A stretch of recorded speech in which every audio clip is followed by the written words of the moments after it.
Happy New Year, everyone. It's 2026, which means golf is officially in new equipment season. There's a ton out there already, so today we're locking in on drivers. Last year was all about MOI and forgiveness, and so far from marketing this year, speed is back. But it's definitely marketed as speed you can trust and not just crazy speeds. What did you think of the 2025 MOI drivers? I bought into the hype, right? In the sense that if you tell me you could get more distance, and just from a purely nerdy standpoint, right? Like, oh, great, more MOI. I'm going to get less torque, especially if I hit it a little off center and my shots are maybe more than a little off center.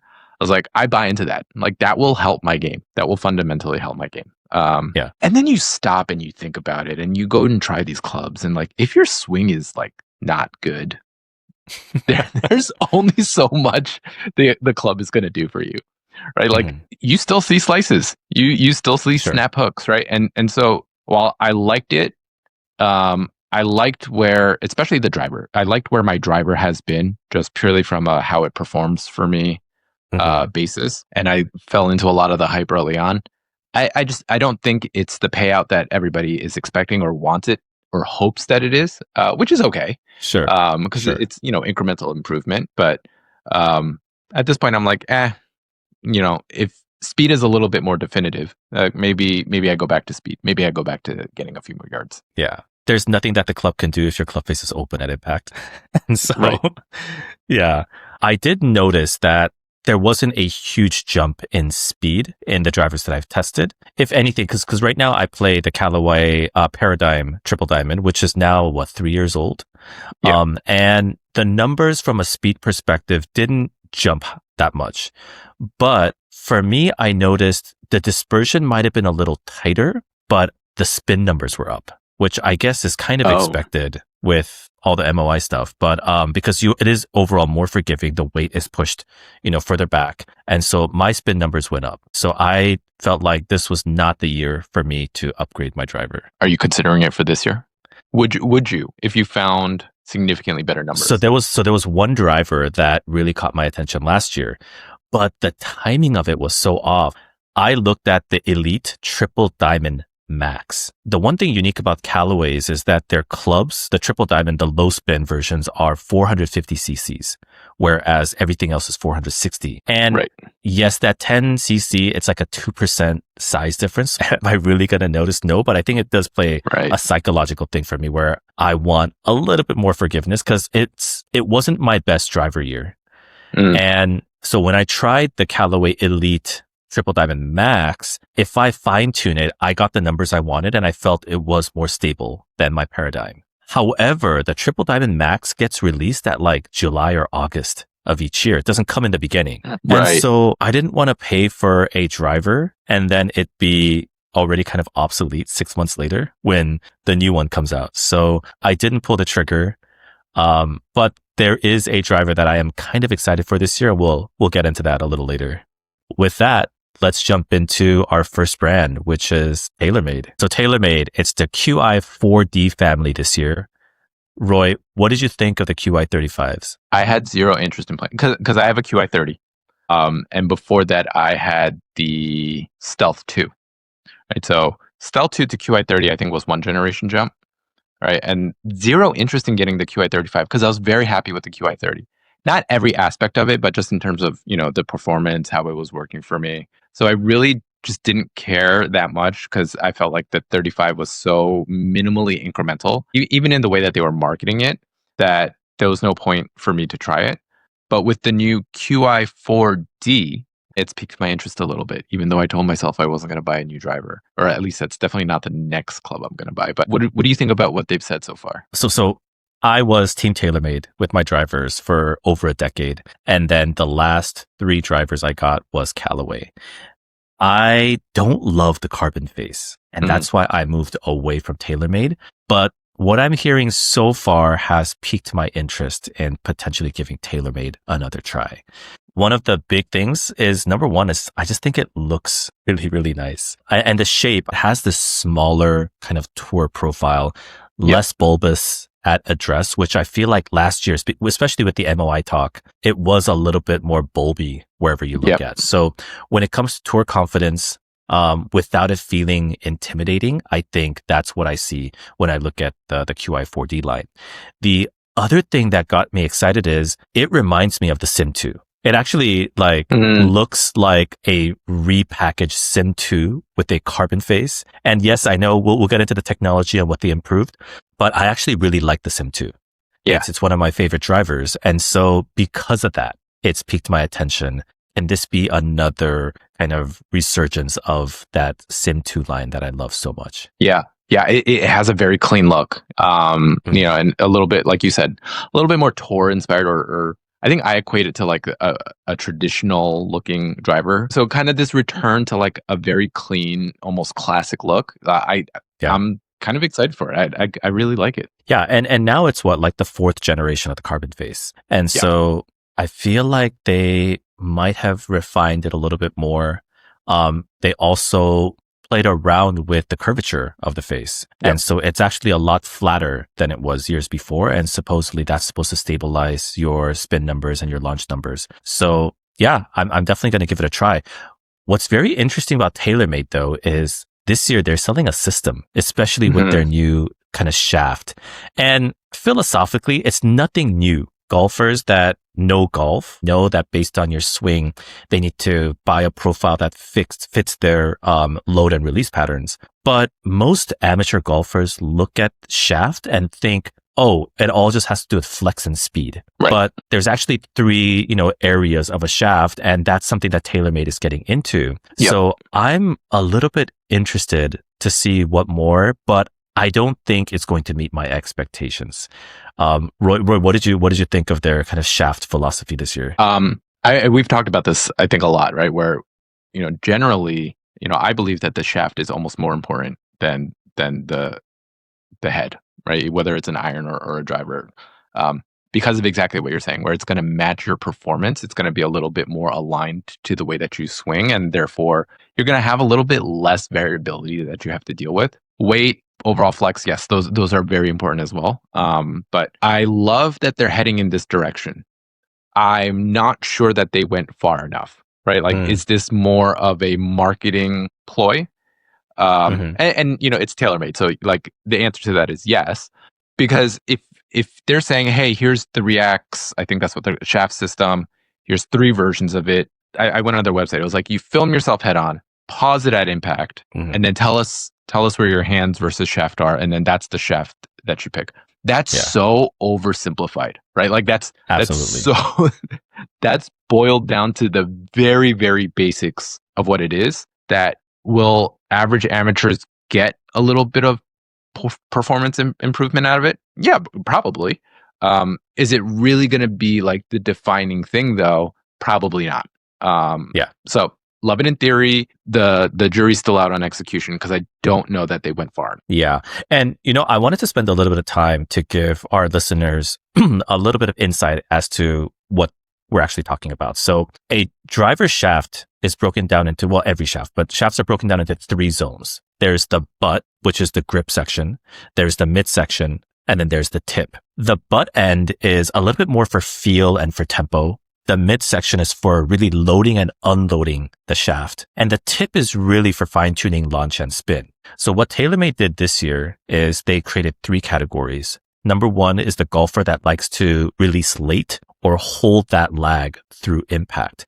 Think of someone like Colin Morikawa. Think of someone like Dustin Johnson. They will hinge and hold through impact. Most of them will play a fade. And so they've created a shaft for that type of golfer. And then they've created a kind of a neutral shaft, which is for someone like Rory McIlroy. Yes, he swings super fast, but he also slows down to kind of do that perfect impact and time that release. And then there's the third type of golfer who releases early. You would say almost flippy for an amateur. So they've created those 3. My issue is that what you look at release doesn't simply tell you what your swing is actually doing. Your swing mechanic might look like you are doing a late release, like you're hinging and holding, but it might be bad ball position. So I'm a little skeptical. Like you said, I like the direction that they're going in, but execution, I think, is going to be very mix and match. So there's just, I feel like so much going on with your body that it's really hard to say, yes, you just fit these three categories. Sorry, I went on a bit of a rant. No. I agree, and I would build on that. Because to your exact point, if you weren't that familiar with these concepts, odds are, like maybe you're still playing a stock shaft, which nothing wrong with that. I certain depending on the club, the stock shaft was actually the best shaft for me. But to your point, if there's so many other variables going on, and they're asking you to look at one thing, right? They're asking you to look at where I think it's like where your arms and your shaft form a straight line, and where that point is, right? That's not going to be enough. And for those that are already familiar with kick points and shaft profiles, and most of us play aftermarket shafts, so this isn't going to be the thing that tips us over the edge, right? So right direction, just not enough in terms of how they're executing on it. I actually would love to see a system where for any shaft, things like torque, kick point, a generalized feel, things like that. Like that to me would be a lot more useful so that I can shop a variety of things. Those make to me as much of a difference in which shaft I'm going to play versus just what the kick point is. Well, those information is all available, but it's just that for amateur golfers, it doesn't make sense. Like, okay, I have all this info, but what does it actually mean? Right. Yeah. And it's hard to find. I had to go specifically I think I went to Dallas Golf, because they have all of that information listed. And so I would rely on them to go and look at all of the different shaft information to even see which ones I was interested in trying. Because, I have a general idea of what I'm looking for.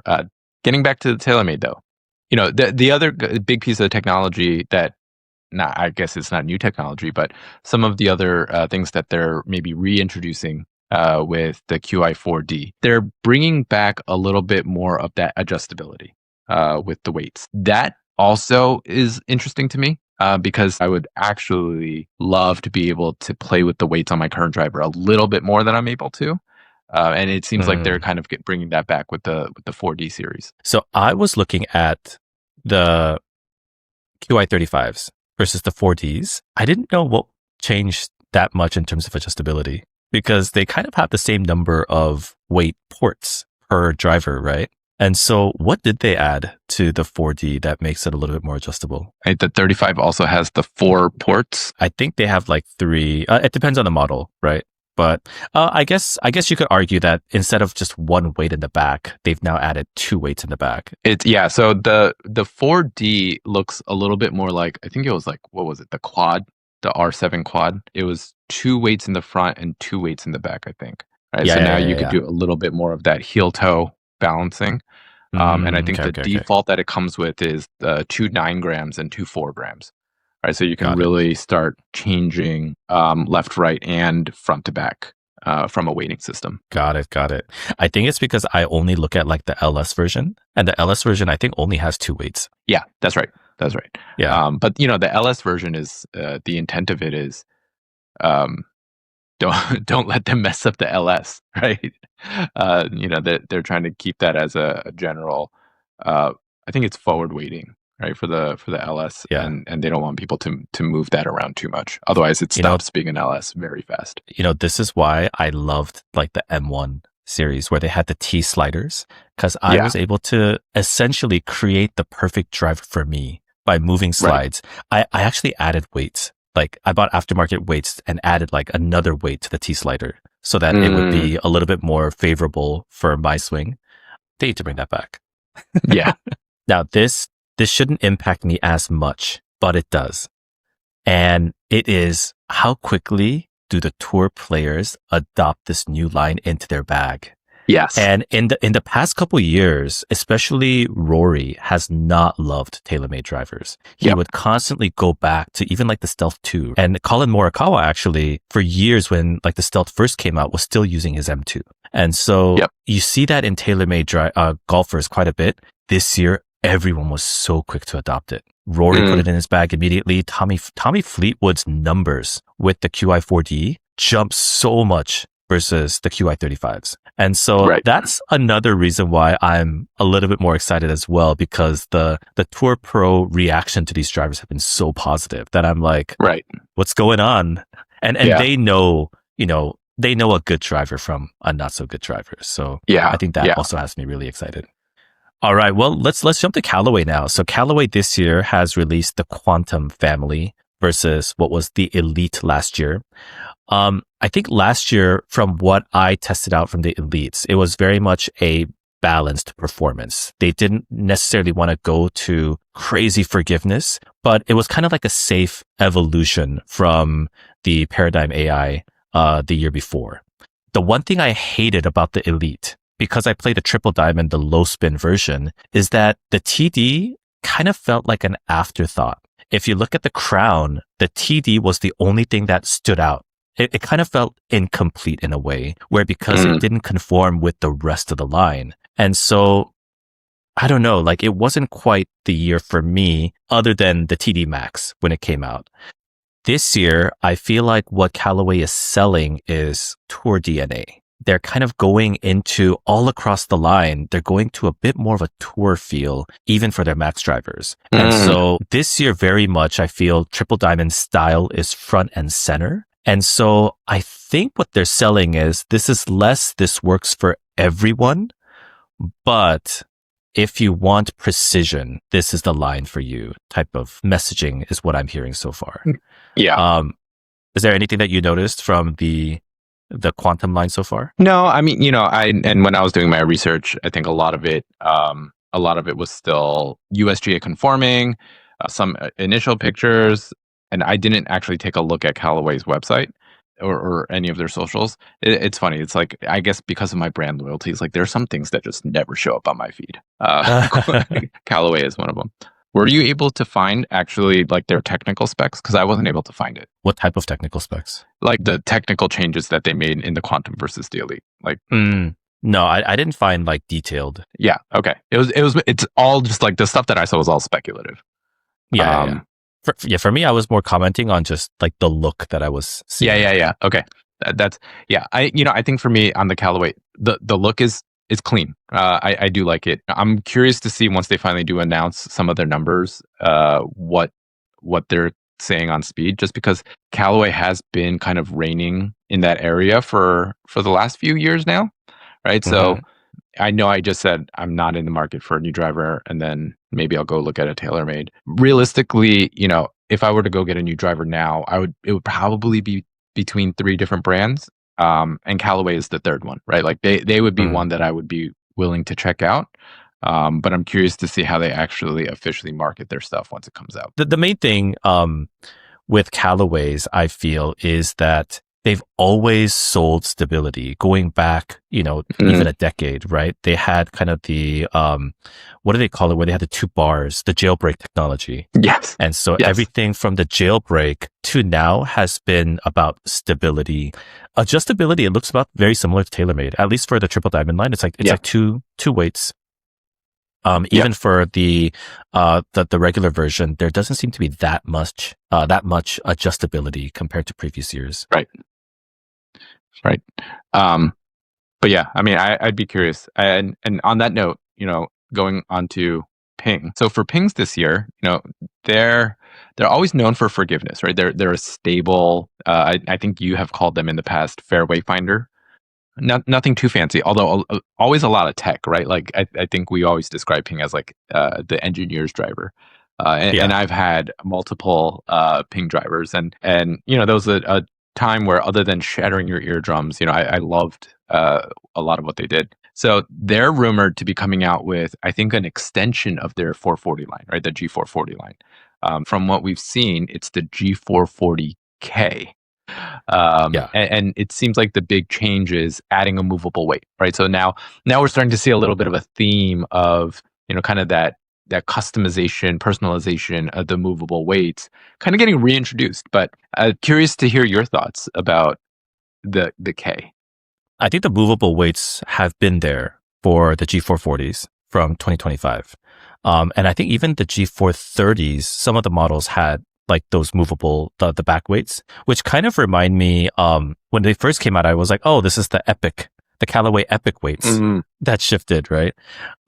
So I think the K has that still, but what I'm hearing so far is that it's been made a lot lighter. And so they're really going for, let's keep it stable, what Ping is known for, but now let's make it as fast as possible. And they've already, with the G440 line, the stock shafts are 46 inches. So it's the longest out of all the OEMs. So they're adding that to the G440K, but making it lighter. I think their CG is also trying to be more aggressive with this line. So they're basically trying to create the blend of both worlds and maybe the component that Ping has always been missing, which is the speed. So they said, let's try to make it Ping, but make it as fast as possible, which is why there's, I think, been a lot of anticipation for the G440K release. So yeah, I'm looking forward to this. With the G440s, they definitely gotten a lot sleeker too, design wise, compared to like the G430s and the years before where it was very boxy.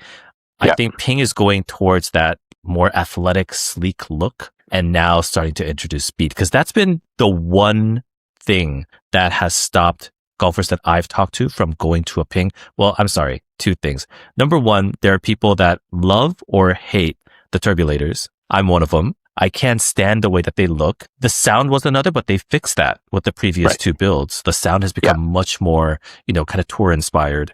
But the one thing was speed. Like, I don't want to hit the fairway if I'm going to be 10 yards behind a different OEM.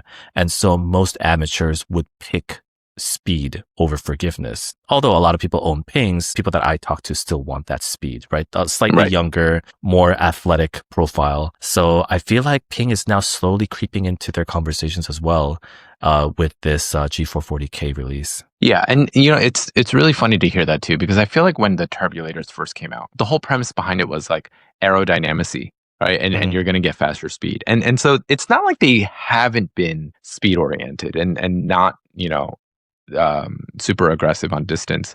So for me, it's just kind of funny that that's the perception that they are at now, where they don't give you any distance and they're just the fairway finder. Because I feel like in the past there was a little bit of still marketing ploy. I think it's just kind of funny because starting with the G30, when the turbulators got introduced, all of that was about reducing drag, aerodynamicy. You get your speed. And, I've always been more of a like chasing distance with my driver versus accuracy. And I had the G25, I had the G30, I think I had the G400. And, they all performed really well for me. So it's just funny that now it's like the perception is, oh, they're a fairway finder. They're not going to get you the distance. They're not going to get you the yardages. Where I feel like it's more everybody else was so hot on distance. And Ping was always kind of there. It's just everybody else marketed it a little bit more. And but it's interesting to see where they'll end up, just kind of on the average distance list that come out with this new one. Well, last year when everyone was going towards forgiveness, a lot of Ping owners were like, oh, so you guys are just becoming Ping. You're willing to sacrifice distance to be more forgiving. Right. But this year it's all about controlled speed. Yeah, that's right. Yeah. Okay. Well, let's talk about Cobra real quick. I don't know how to pronounce it. OPTM. I'm going to say it's Optum. I feel like Cobras have always performed solid for me. I have Cobra fairway woods that are, almost a decade old now. But yeah, they're always solid clubs. But last year, the messaging was a little bit confusing where people weren't exactly sure. It was very cluttered. And so I think this year they're going with a much more kind of simplified, fewer confusing adjustments. Their weight ports even say the outcome, right? It's accuracy. This is forgiveness. And so it's clean. Like the crown is actually very clean. It almost looks Titleist-esque, but nothing about the Optum makes me excited about wanting to try it out. Yeah, I mean, I've never really played Cobra clubs. I actually, this is one of the few brands that I don't think I've ever owned any of their clubs. And I agree with you. There's nothing really that stands out that would make me want to try it. The only thing that was kind of interesting, right, and this is purely from a nerd standpoint, is they tuned the faces based off of Arcos data and fitting data. right? So a little bit of a broader spectrum of data that was used. And then, instead of doing all of the movable weights, they kind of tuned it into these zones, basically to stabilize most people's misses. I think that's interesting. I'm curious to see how that plays out because, let's take a focus group of you and me. We have very different swings, very different misses, right? So if it's more of a like Arcos mass data optimized face build, I'm curious to see if that actually works for most people or if it'll like work really well for some people and just completely fall flat for others. Going back to like the Taylormade, I feel like when you try to kind of group golfers into kind of predefined sets, I think, it's going to be really hit or miss. But yeah, I'm sorry, Cobra. I'm just not super excited about checking out the Optim. I'll probably hit it at the Bay, but like there's nothing from a looks wise, from a messaging standpoint, from the technology that makes me feel like, oh, this is the driver I have to try. It feels almost a little like they played it safe this year. Yeah, I agree. Well, let's talk about a brand that for the first time, I am excited about their driver, and that's Mizuno. So Mizuno is coming out with JPX One. And for the first time, I am looking forward to trying it out. Rarely try Mizuno drivers at the store. Same. It's they're known for their irons. I use their irons. But when it comes to just tradition, I think of Mizuno. So that goes for the driver as well. It's a traditional titanium phase. While everyone else is trying these new technologies, Mizunos have always, I feel, stayed very safe. This year, it's very, very different. They are introducing something called a nano alloy.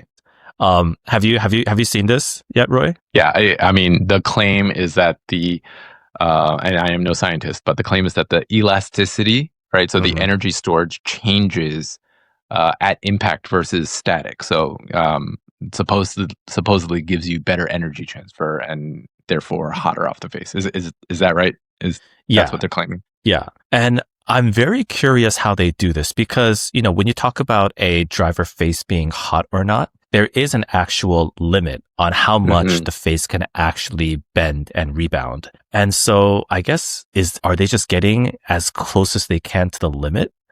But I think it's also that they're claiming that even on mishits, you get that same rebound. Yeah, I'm very kind of curious to try it. It very much seems to be amateur friendly because amateurs will never hit the middle of the club face. And so what they are essentially selling is not that you're all of a sudden going to be hitting it 20 yards farther, but that when you mishit your shots, you're not going to see a 10 to 15 yard loss, I think is what they're selling from their messaging. Yeah. That's right. It's like I mean, this is not correct by any stretch, but it's almost like the distance version of Taylormade's twist space, right? Like if twist space was, hey, if you mishit it, it'll still go reasonably straight. This is like, if you mishit it, it'll still go reasonably the distance that you're trying to get it to go. Yeah. Yeah. But I mean, overall, from a quality standpoint, I've loved my JPX irons. And so, yeah, I'm looking forward to trying it. Like they look clean too. Like it's just like almost like a one piece gloss look. I feel like all of these guys are kind of copying Titleist after their successful launch last season. Yeah, the manufacturers definitely have a little bit of like, they follow the trends a little as well. I think Mizuno has always been a little bit more of a traditional look, even in their irons, right? Up until now, you can tell the Mizuno irons just by standing over it more often than not. But yeah, I'm with you. Yeah. Even if you look at the sole of the JPX ones, it reminds you of a Titleist. So very, very interesting. Out of all the drivers that are coming up, number one, are you in the market for a new driver? And what are the top 2 or 3 that you have to try? I am never in the market for a new driver, and I am always in the market for a new driver. Meaning, if there's one that I think is interesting enough, and there is at least somewhat of a leap in technology, right, versus what I'm currently gaming, and again, I have the QI30 right now. Then I'll always go try it out, and if it's that good, I'll buy it, right? So it's never like, oh, this is the year I'm getting a new driver, but because of that, I've ended up buying drivers most years. So Taylormade, my last few have been Taylormade. I started playing with Taylormade, so they're always something that I'm going to consider because, their marketing aside, they do make, in my opinion, good drivers, right? And good fairway widths. So I definitely have to try them. I am very curious about the Mizuno now, once I've learned a little bit more about it. I love Titleist, right? So my annoyance this year is that it's an off year for Titleist, where they're not going to come out with any new drivers this year, right? So if Titleist was there, I would absolutely consider that, because I debate going back to Titleist driver all the time.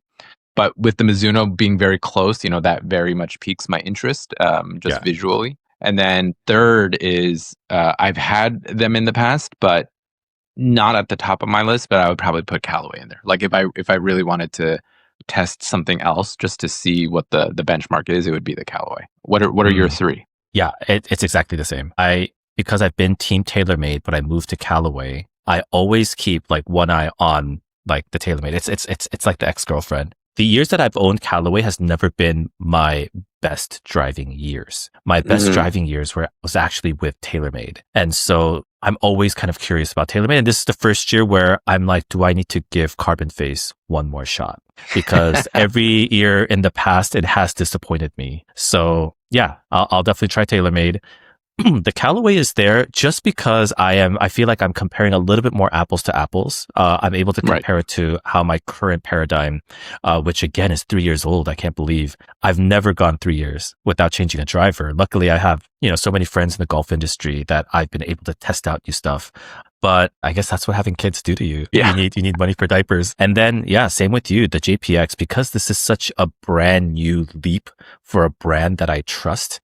And the technology sounds very interesting. I'm very curious to try them out. Yeah, absolutely. Maybe we just need to find a day. But once all of these clubs are available for demo, and go try them all out. Yeah, for sure. Well, welcome everyone to the Off Track podcast. This is a show where we talk everything golf, from questions to hot takes, debates that everyday golfers like you and me have. I'm Charles, along with Roy. We're a couple of tech guys that have turned into golf addicts, and we're currently working on our own golf startup. But before we dive in, do us a favor and hit subscribe on YouTube and follow the show on Spotify or Apple Podcasts so you never miss an episode. And also, if you're already subscribed, share us with your friends. We would really, really appreciate that. We also post clips all week long, so find us at TRAQ Golf on Instagram, YouTube, and TikTok for highlights, drills, and all of our other golf content.